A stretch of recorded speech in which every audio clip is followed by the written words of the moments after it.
Hey guys, and welcome to a brand new series, a Football Manager 2017 series here at Football Isn't Luck. Before I jump into the game though, a little introduction about me, Phil Guy. I'm a football blogger, but I've been playing Football Manager for 18 years now. I started in Championship Manager 97-98. So I'd say I'm quite a big fan of Football Manager, really. I won't say I'm the best player in the world, of course, but I think I'm fairly good.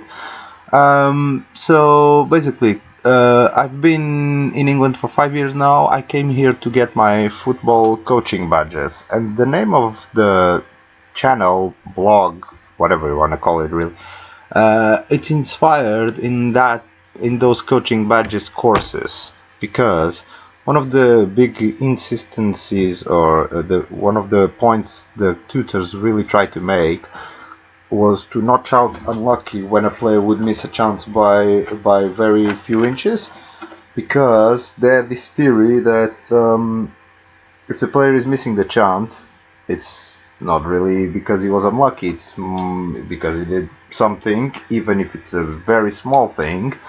There was something wrong in his approach to the chance. Therefore, football isn't luck. Because if we know what we did wrong and we correct it, we can turn a game around in seconds. And Football Manager is really the epitome of football isn't luck theory, I feel. Because there's so much to analyze. You cannot really go wrong with Football Manager if you waste a bit of time. Not waste, if you take a bit of time to analyze every single detail of what's been wrong in one game, you can easily change it and correct it for the next. And that's why Football Manager attracts so many football fans, really. Right, so now for the club. As you can see here,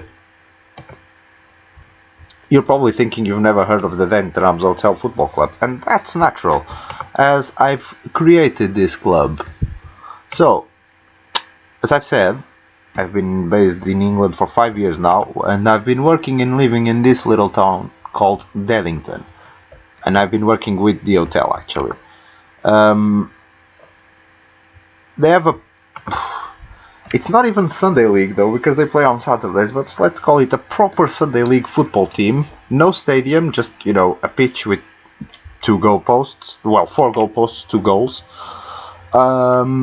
Unfortunately, they are so far down in the English football pyramid, let's call it pyramid, that they do not appear in the game. So, I had to create it. What I did was basically like a partnership between the football club and the hotel. So what happens in this alternative reality is that the owner of the hotel would buy the club in order to attract more tourists and all that whatnot through football, to spike up the sales in the hotel. And Deddington is near Oxford, so I've put them in the lowest division that I could find near Oxford, which is the Hellenic League Division 1 East, because it's on the east side of the Oxfordshire, and that corresponds to the 10th year of English football. The stadium is in very, very poor conditions, as you can see over here. Part of the deal, though, where is it? Facilities, is that the hotel will build a new stadium. We'll go to it only in 10 seasons though.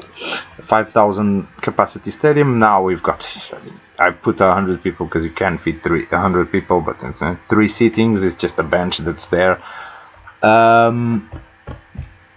What other perks did the hotel give us? So £200,000 to current costs. Also, sponsorship is 100,000 in total, but over 25 years, so it's 5k total per season. It's not that big of a deal. They also build, I'm not gonna call them state of the art, but you know, good training and youth facilities.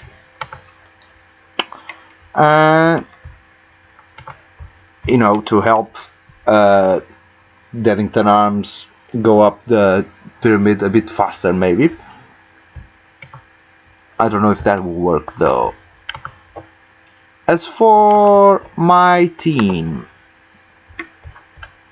these are players I created and not just up though. I won't be spanking teams all the way to the Premier, I can guarantee that. I've tested this database a couple of times and I did get promotion both times, but it wasn't easy, let me assure you. So the players I created, these players I played with, because I wasn't really a player, I was more of their mascot really, but so these are players that actually play for Deddington Town now, with a couple of ads I did with the most iconic local customers of the pub. And I did it in a way that goalkeepers are 20 years old, so here Jason, 20, and James as well. And all the field players, they're 16 years old. So basically, the goal is to get as many of them to the Premier League. It won't be easy, probably, well, any of them will have the quality to play there, but as long as they're in the squad, I mean, that would be a great achievement to see all these lads in the Premier League, wouldn't it? My goal for this save is to not buy any players until we're at least in the Vanarama National. So until then, I will be dependent on these 22 guys and also the youth team, which with these conditions might get us some gems, I'm not sure. Anyway, for this season we are solely focusing on the League Division East and the cups that might appear, but what I mean is there is no cup since we are a new club, so I don't think we're gonna be involved in the FA Cup this season, I'm not sure. Right, I think that's all for the start. Thank you for watching. We'll be calling this series Drunken, the nickname of the town in 17th centuries. I feel it's appropriate since it's the hotel and drunken people will be mostly guiding this club to success, we'd hope. From me, Phil Guide, this is all. Have a good day, afternoon or evening, depending on when and where are you listening, and I shall see you on the next episode. Goodbye.